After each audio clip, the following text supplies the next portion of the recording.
월드뷰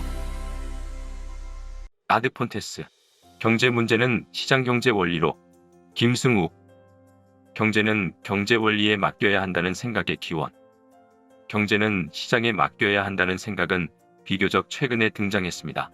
유럽의 장원 경제 시대에는 통치 단위가 작아서 질서 유지가 쉬웠습니다. 그런데 수백 또는 수천의 장원이 국민국가로 통합되면서 통치 단위가 커지자 질서 유지가 힘들게 되었습니다. 이 시대 유럽 지성인들은 이렇게 확대된 통치단 위에서 어떻게 질서를 유지할 것인가에 관심을 가졌습니다. 홉스는 성경 욥기에 등장하는 바다 괴물 리바이어던과 같이 막강한 힘을 가진 정부가 통치해야 질서가 잡힌다고 생각했습니다.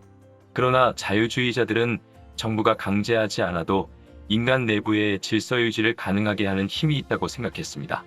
자연계의 만유 인력의 법칙처럼 인간 사회에도 그런 법칙이 있을 것으로 생각했습니다.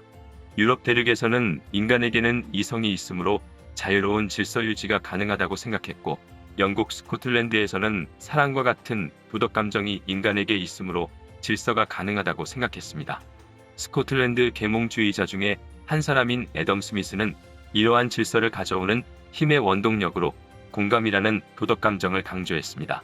그런데 그는 질서가 잡히기 위해서는 도덕 감정이나 법이 중요하지만 경제 발전도 질서 유지에 매우 중요하다고 생각했습니다. 형법이 발전된 프랑스 파리에서는 평균적으로 하루에 1명 정도의 살인사건이 일어나는데, 영국 런던에서는 살인사건이 평균 1년에 한 번밖에 일어나지 않는다는 사실에 주목했습니다.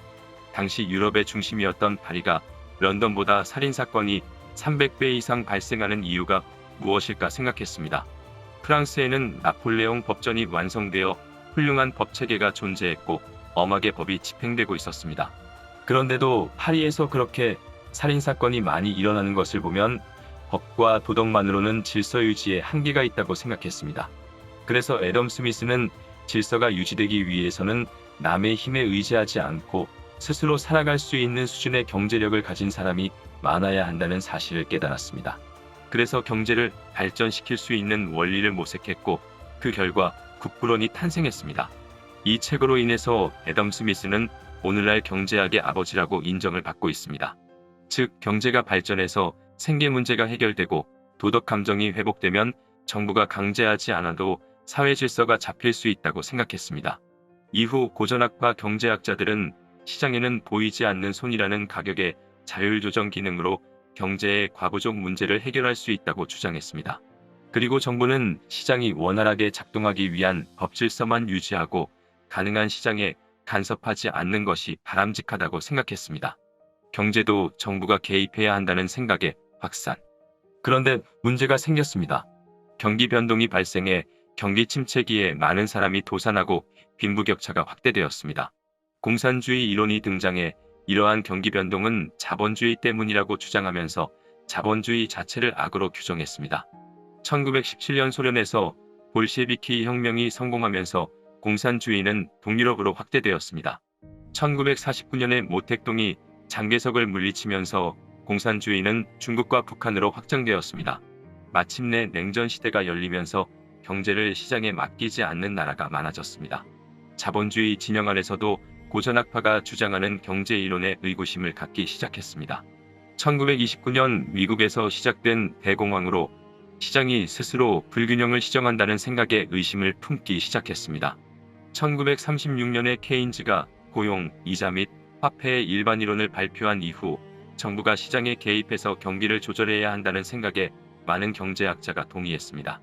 그래서 1970년까지는 모든 경제학자는 케인즈주의자라고 할 정도로 이 이론이 힘을 얻었습니다. 유럽에서도 공산주의 확산을 막기 위해서 복지국가 이념이 퍼졌습니다. 공산주의처럼 자본주의 체제에서도 정부가 기초적인 복지를 책임져야 한다는 인식이 보편화되었습니다. 19세기에 시작된 경제는 시장에 맡겨야 한다는 생각이 20세기의 공산주의, 케인즈주의, 복지국가 이념 등에 크게 도전을 받으면서 힘을 잃었습니다. 그런데 20세기 후반에 반전이 일어났습니다. 1970년대에 일어난 두 차례의 석유 파동은 원자재 가격을 상승시켜 경기 침체가 일어났습니다. 경기를 부양하기 위해서 돈을 풀었지만 경기 침체는 해결이 안 되고 물가만 오르는 스태그플레이션 현상이 발생했습니다. 이로 인해 정부가 함부로 시장에 개입해서는 안 된다는 생각이 힘을 얻기 시작했습니다.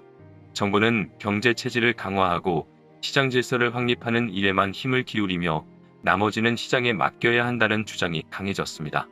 하이에크와 밀턴 프리드만 등 시카고 대학 경제학자들은 비대해진 정부로 인해서 비효율이 생기며 이를 막기 위해서는 규제 완화와 공기업 민영화를 해야 한다고 주장했습니다.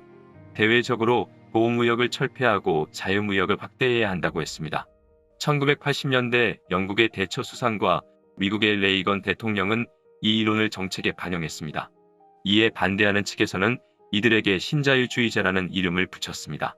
이와 함께 동독과 서독이 통일되고 구소련이 붕괴되면서 유럽의 공산주의 위성 국가들이 모두 자유진영으로 돌아섰습니다. 중국도 시장 경제를 수용하고 WTO에 가입해 국제무역 질서에 편입되었습니다.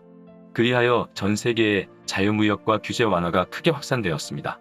우리나라도 그 영향으로 김대중 정부에서는 민주주의와 시장경제의 병행발전이라는 DJ노믹스를 주창했습니다. 이렇게 시장주의자가 승리하는가 했는데 2008년 미국에서 글로벌 금융위기가 발생하면서 21세기에 들어와 재반전이 일어났습니다. 그 원인으로 서브프라임 모기지와 정부의 저금리 정책, 월스트리트의 금융공황 맹신 등이 지적되었습니다. 특히 금융시장이 지나치게 자유화되었기 때문에 금융위기가 발생했다는 지적으로 인해서 다시 시장을 규제해야 한다는 목소리가 높아졌습니다. 이후 4차 산업혁명이 확산되면서 일자리가 사라진다는 공포는 특히 젊은 층의 실업 문제로 비화되었고 세계적으로 양극화 현상이 강조되면서 시장 기능의 의구심이 더욱 증폭되었습니다.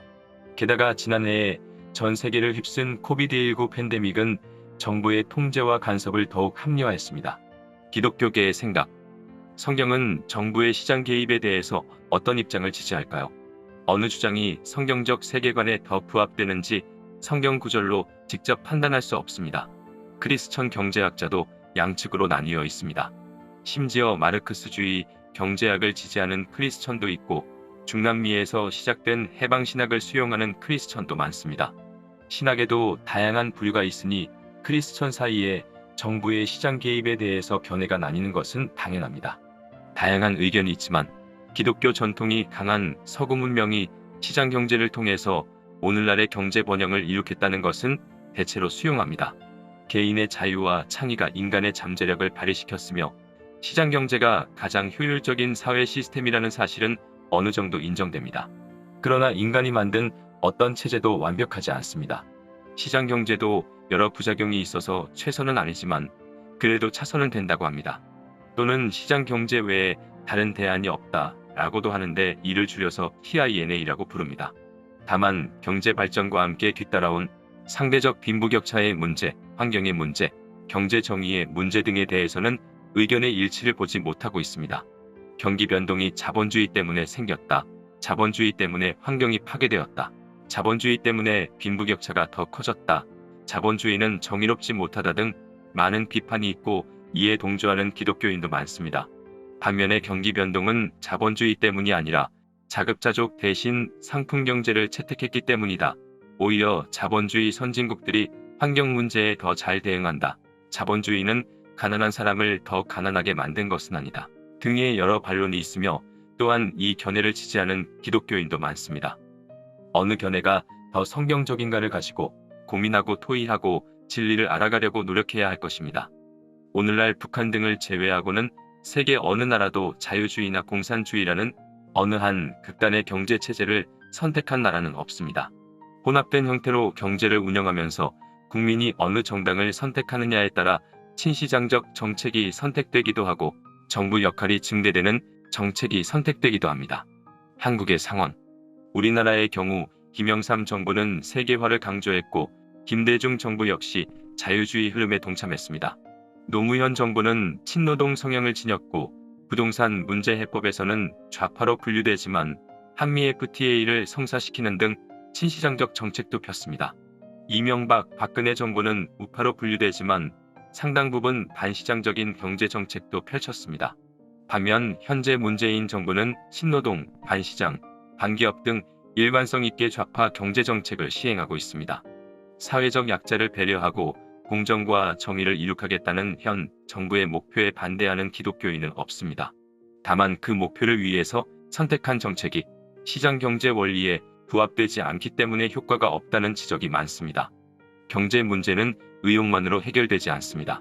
최저임금을 올려서 가난한 근로자를 돕고 이를 통해서 경제에 활력을 불어넣으려고 했지만 일자리가 사라지고 영세 소상공인이 어려움을 겪으면서 오히려 경제 활력은 떨어졌습니다. 코비드19 팬데믹이 오기 전에 이미 이런 일이 심각한 수준까지 일어났습니다. 장시간 노동의 고통을 받는 근로자들을 보호하기 위해서 주당 52시간으로 근로시간을 제한하는 정책 역시 의도는 좋지만 다양한 직종의 차이를 획일적으로 해결할 수는 없습니다.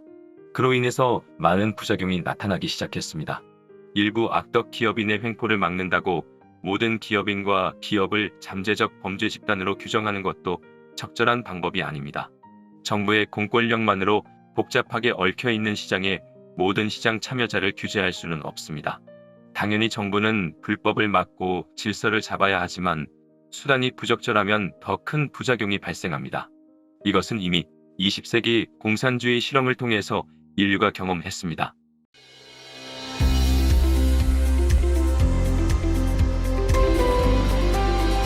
월드뷰